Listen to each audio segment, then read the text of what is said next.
Hi, my name is Tyler Vassar. I'm a letter carrier at the United States Postal Service, and I'm a member of the National Association of Letter Carriers, Branch 9, which is the union that represents city letter carriers at the Postal Service. The United States Postal Service has been in the headlines a lot over the last few weeks because the new leadership of the Postal Service, the Postmaster General, has instituted major sort of disruptive changes to service. And it's also clear that the Postal Service will likely play a pretty critical role in the upcoming presidential election due to a higher percentage of mail-in voting this time around due to the pandemic. So in May, the new Postmaster General, Louis DeJoy, was appointed. He's basically a Trump appointee. He's a huge donor to the Republican Party and to Trump himself. And before I get into him a little bit, just to give a little bit of background, in 2018, the Trump administration commissioned a study on the Postal Service to look into a sustainable path forward for financially.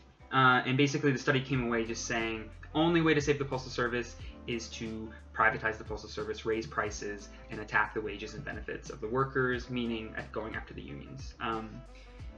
And so this is the context in which DeJoy is appointed, and he's appointed to carry out a political role, which is to undermine the Postal Service and make it look like it's not functioning, and then make the case for privatization off of that, classic in the neoliberal playbook. So how does this affect the election? Overall, like I said, the attacks are to make it look like the Postal Service doesn't function so that they can justify further attacks in the future. The goal overall is not to just disrupt the election. That's part of it. The overall goal is privatization long term. Trump has also just been attacking mail-in ballots and mail-in voting for weeks and weeks. And basically, I think he's kind of preparing his base, his supporters, for if he loses the election, he can use that as justification. He came out saying the only way I can lose this election is if there's fraud, and that will happen through mail-in voting, is what he's saying.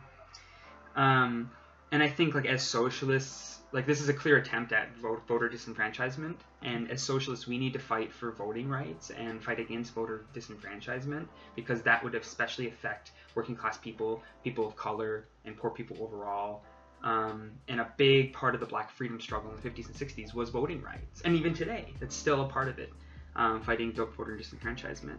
So there have been years of attacks on the United States Postal Service, and it all started really in 2006 with the Postal Accountability and Enhancement Act, which was passed with bipartisan support. That was both Democrats and Republicans that supported it, and sponsored the legislation. And the major thing that was in there was called a pre-funding mandate, and it forced the Postal Service to fully fund retirement health care benefits 75 years into the future. And so that's billions of dollars, and it immediately kind of messed up the Postal Service's finances. And before that pre-funding mandate, the Postal Service was actually making money. So it's very clear that that was an attempt to make the Postal Service look like it was failing.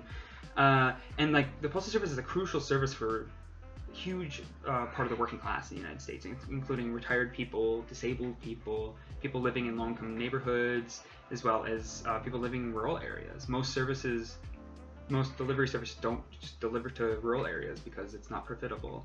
And just one thing is the Postal Service delivered over 1 billion prescription medications last year. So it's a very crucial service, a lifeline to a lot of people. And we just think about so much more could be done with the Postal Service. We deliver to every single house in the country, every single day. I think if we had postal banking for rural communities and low-income neighborhoods, as well as universal mail-in voting, those are just a couple of ideas. One of the many things we could do with this public service. So again, to talk about socialist alternative members at the Postal Service, that work at the Postal Service and the postal unions. Just to put it into context, we're just starting in the U.S. We're just starting to see the beginnings of rebuilding a fighting labor movement after decades of defeats. Just starting to see the beginning of that.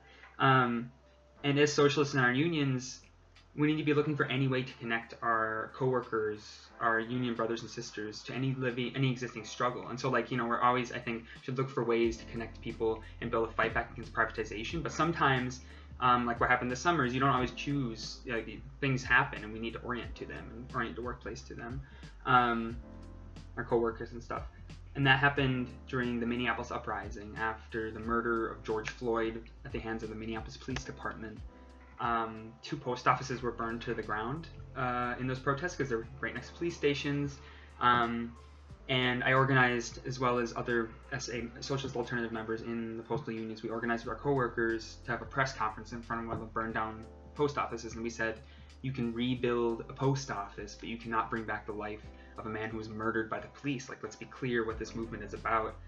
We stand with the movement, and it was very empowering. It was a way to kind of show our coworkers that, like, this is what a union can do. And so, like, I think we can use that energy to try to build off of that to point towards a fight back against privatization, which I think is very possible. And yeah, so I hope that this was helpful in giving people some background on what's going on with the Postal Service and how it's connected to the presidential elections in 2020.